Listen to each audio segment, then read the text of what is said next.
मैं सब कुछ सहन कर सकता हूँ, लेकिन मेरा भक्त जहाँ टूट के गिरता है तो मैं स्वयं उसे अपने कंधे पे उठा के उसको उसके उस कसौटी के काल से बाहर निकालता हूँ। और कुंतानी प्रभु जी एक एक विवाह का स्मरण करती हैं और वही भाव उनके मन में है जो भक्त भी कहते हैं कि प्रभु आपका स्वभाव ऐसा है, हमारे जीवन के प्रभु सारे कार्य आपने साधे, पर आपका स्वभाव प्रभु कैसा है, कार्य स्वयं करके औरों को यश देते हो। इसी तो भक्ति कहते हैं मेरा आपकी कृपा से सब काम हो रहा है, मेरा आपकी कृपा से सब काम हो रहा है, मेरा आपकी कृपा से सब काम हो रहा है, मेरा आपकी कृपा से सब काम हो रहा है। करते हो तुम कन्हैया, मेरा नाम हो रहा है। करते हो तुम कन्हैया, मेरा नाम हो रहा है। करते हो तुम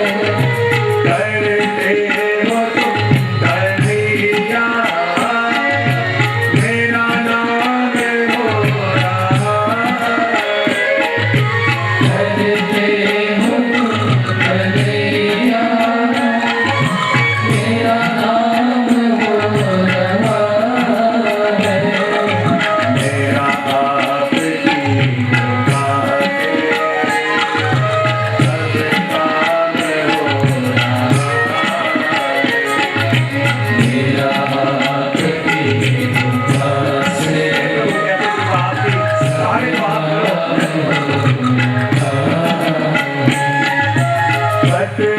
पतवार के बिनाई मेरी नाव चल रही है। पतवार के बिनाई मेरी नाव चल रही है। पतवार के बिनाई मेरी नाव चल रही है। पतवार के बिनाई मेरी नाव चल रही है। हैरान है जमाना, मंजिल मिल रही है। हैरान है जमाना, मंजिल मिल रही है। बहनों, ये कोई वृंदावन तो है नहीं, ये तो वन है, वन वृंदावन है। तो इस वृंदावन के अंदर मैं विश्व की सबसे कोमल सैया कहां से लेके आऊं? तब बहनों ने कही कृपानाथ, वो विश्व की सबसे कोमल सैया भी आपके पास है। भगवान ने कहा मेरे पास कहां है? तो बहनों ने कही कृपानाथ, वो विश्व की सबसे कोमल सैया और कुछ नहीं, आपके अधर ही वो सैया है। आप अपने अधर रूपी सैया पे मुझे पौड़ाओ। और तब प्रभु ने बहनों को लेके अपने अधरों के ऊपर रख लिया और कहने लगे अरे बहनों अब तो बच। बहनों कहती कृपानाथ, मैं बहुत थक गई हूँ, आपने मुझे विश्व की सबसे कोमल सैया पे पौधा तो दिया है, पर मैं बहुत थक गई हूँ, तो आपका कार्य करूं पर तब करूं जब पहले आप मेरी चरण सेवा करो तब। और जहाँ बहनों ने ऐसे कहा, ठाकुर जी उन बहनों के चित्रों पे ऐसे उंगलियां फेरने लगे मानो उंगलियां फेर नहीं रहे पर बहनों की चरण सेवा कर रहे हो। और जैसे ही बहनों को ठाकुर जी के अधरों का स्पर्श हुआ और बहनों के ऐसे स्वर निकले, ऐसे स्वर निकले। इसलिए तो ऐसे नहीं कहा कि वेणु का गान किया, क्या कहा? वेणु गीत कहते हैं। ये गीत तो वेणु ने गाया है। जैसे ही प्रभु के अधरों का स्पर्श मिला और वेणु गा उठी, और जहां प्रभु ने वेणुनाद किया और कहा देख वेणु, मैंने तुझे अपने दोनों हस्तों का बिस्तर दिया, अपने अधरों का तकिया दिया, अपने अधरामृत का पान कराया, अपने नेत्रों के दोनों पलकों को ऊपर नीचे करके तेरे ऊपर चवट हो रहा हूं, अब तो मेरा कार्य कर। और वहां प्रभु उनके मुख में अधरों का स्पर्श हुआ और बहनों के स्वर ऐसे सुंदर निकले जो दूर दूर दूर तक ब्रज के अंदर जो गोपियां हैं उनके कान पे पहुंचे और कहते हैं ये प्रथम महिमा जो भगवान कर रहे हैं ये किसके लिए कर रहे हैं कि जो अनन्य पूर्वा गोपीजन है। और अनन्य पूर्वा गोपीजन कौन के जो कुमारिकाएं हैं। और जहां ही वेणुनाद उनके कानों पे पड़ा और हर एक गोपी को ऐसे लगा कि भगवान मेरा नाम लेके मुझे बुला रहे हैं। गोपियां विचार करने लगी प्रभु की तो अनेक गोपियां हैं और उसमें से प्रभु ने मेरा नाम लेके मुझे बुलाया। और जैसे वेणुनाद सुना जो काम कर रही थी काम छोड़ा और कहा हे श्याम सुंदर मैं अभी आई। भागती भागती भागती उस स्थान पे दौड़ने लगी जहाँ प्रभु उनकी प्रतीक्षा कर रहे थे। जैसी अवस्था में थी जैसी हालत में थी सब कुछ छोड़ के प्रभु के लिए भागी। कोई अपने श्रृंगार कर रही थी कोई घर का कार्य कर रही थी लेकिन जहां प्रभु का वेणुनाद सुना सब कुछ छोड़ के प्रभु की ओर भागने लगी। हर एक गोपी के मन में यही भाव है कि कहीं मेरे प्रभु दूर न चले जाएं, कहीं मेरे प्रभु दूर न पधार जाएं, कहीं देर न हो जाए। गोपियां भागती भागती प्रभु के पास जा रही हैं। और मानो भगवान को तो गोपियां कितनी प्रिय है कि जब भगवान अर्जुन को गीता सुना रहे थे तो गीता सुनाते सुनाते प्रभु सोच रहे थे कि पूरी गीता मैंने सुना दी और जिसके बिना मैं रह नहीं सकता उस ब्रज शब्द का उपयोग मैंने क्यों नहीं किया, ब्रज का नाम मैंने क्यों नहीं लिया, ब्रज शब्द में एक बार भी अपने मुख से क्यों नहीं बोला। प्रभु ढूंढ रहे थे कहीं मौका मिले और अर्जुन के आगे भी मैं ब्रज शब्द का उपयोग करूं, ब्रज शब्द बोलूं कि मां से इत्यादि शब्द बोले लेकिन स्पष्ट रूप से ब्रज शब्द का उल्लेख कहीं नहीं किया। लेकिन जहां भगवान को मौका मिला और भगवान ने भी अर्जुन के आगे क्योंकि ब्रज बिना प्रभु रह नहीं सकते उद्धव मैं ब्रज विसरत नहीं, जिस ब्रज को एक क्षण के लिए भी भगवान भूलते नहीं है तो गीता सुनाते सुनाते कैसे भूल जाए। इसलिए भगवान ने कह दिया सर्वधर्मान परित्यज्य माम एकम शरणम व्रज।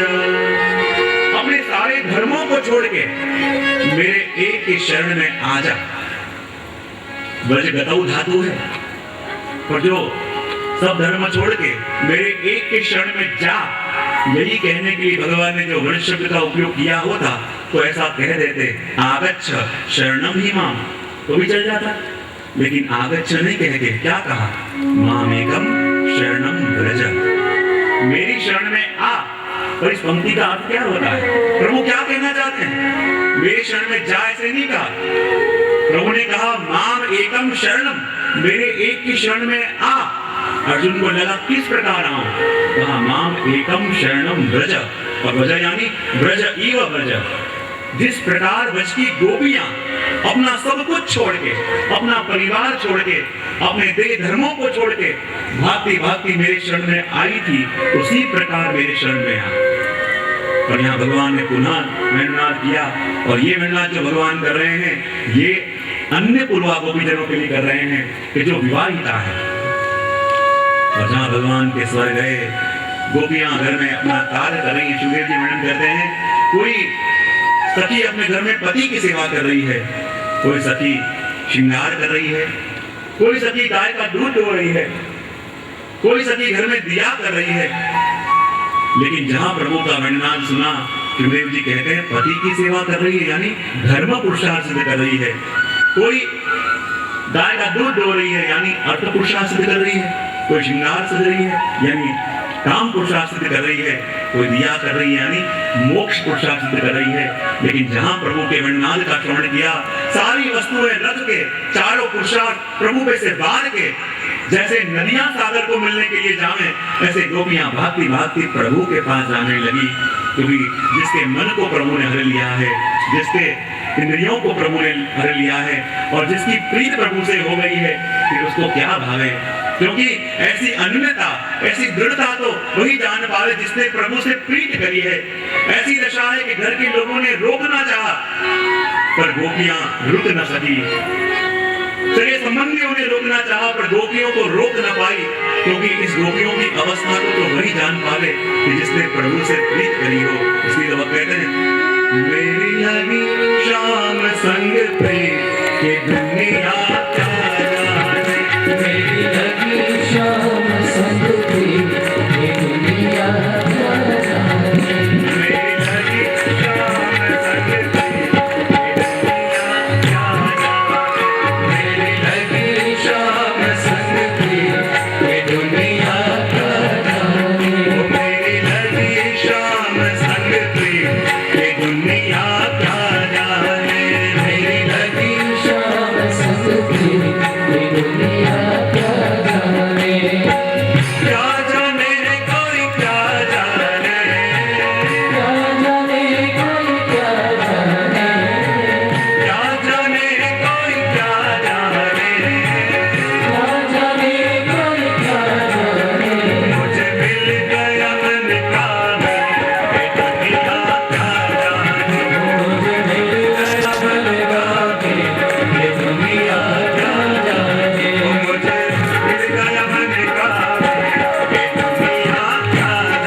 जिसने शाम के संगीत करी है उसकी अवस्था कौन जान पावे।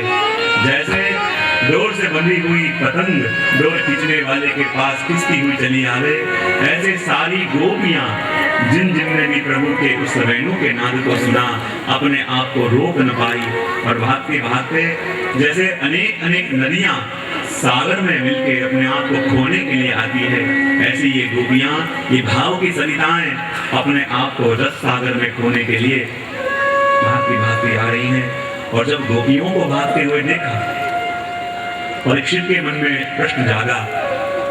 सुखदेव जी से पूछा कि महाराज, जिस प्रकार गोपियां भागती भागती प्रभु के पास आ रही, चाहे भगवान को काम से भजो, चाहे क्रोध से भजो, चाहे द्वेष से भजो, चाहे ईर्ष्या से भजो, किस भाव से भज रहे हो महत्व का नहीं है, पर किससे जुड़ रहे हो ये महत्व का है। अमृत का पान चाहे क्रोध में आके करो, चाहे राग में करो, चाहे द्वेष में करो, अमृत तो उसका कार्य करने वाला ही है। उसी प्रकार चाहे किसी भी भाव से भगवान को भज रहे हैं, तो किस भाव से भज रहे हैं महत्व का नहीं, और इस भाव से किससे जुड़ रहे हैं ये महत्व का है। जैसे अग्नि के अंदर सारी वस्तुएं डालो वो अग्निमय हो जावे, ऐसे ही भगवान के संग जो किसी भी भाव से जुड़े वो भी भगवान की तरह शुद्ध हो जाता है। ये बात यहाँ पे कही और सब गोपियां भागती भागती एक एक करके प्रभु के पास आ रही हैं। प्रभु ने सोचा ये गोपियां भागती भागती मेरे पास आ तो गई हैं, लेकिन जो वस्तु मैं इन गोपियों को देना चाहता हूं, क्या उस वस्तु के अनुरूप उनकी पात्रता है कि नहीं? जो पात्रता न हो और वस्तु मिल जावे तो टिक न पावे। भगवान ने कहा जिस वस्तु को देने के लिए, जिस अलौकिक फल को देने के लिए मैंने गोपियों को यहाँ बुलाया है, सबसे पहले ये देखना पड़ेगा कि उनका हृदय उसके अनुकूल पात्र है कि नहीं। प्रभु ने परीक्षा करना चाहा, क्योंकि देखो आध्यात्मिक पद का, पुष्टि भक्ति का एक सनातन सत्य क्या है? एक सनातन सत्य यही है कि जब